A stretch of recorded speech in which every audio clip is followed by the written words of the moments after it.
Le bureau du coordonnateur résident, en collaboration avec les membres de l'équipe Pays des Nations Unies au Burundi, a organisé ce vendredi 21 février 2020 à Bujumbura une réunion avec les staffs de toutes les agences du système des Nations Unies au Burundi.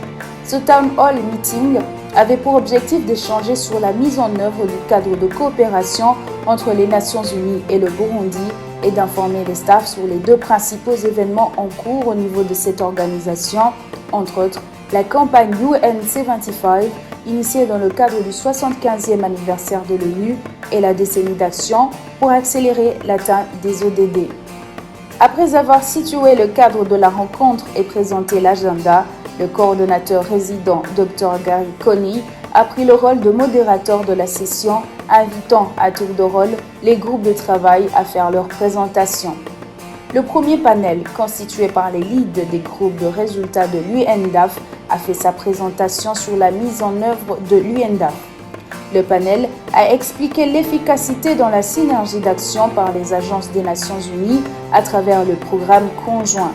Cette synergie crée la complémentarité des interventions de ces agences et apporte l'efficacité de l'appui des Nations Unies au gouvernement. La deuxième présentation a été faite par 4 chefs d'agences, ONU Femmes, PNUD, UNFPA et le PAM, sur les mécanismes mis en place pour créer un bon environnement de travail, notamment un mécanisme de rapportage et de protection des staffs contre les abus et exploitations sexuelles.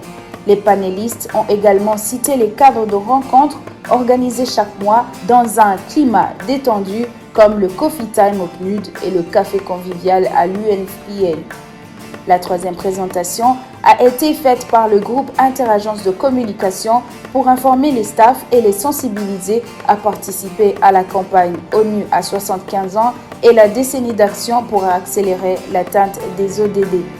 Près de 500 membres du staff des Nations Unies ont participé à cette première rencontre de l'année 2020. Dans leurs interventions, les participants sont revenus sur certains aspects des programmes conjoints, notamment les aspects environnementaux, la pertinence de l'autonomisation des jeunes, etc.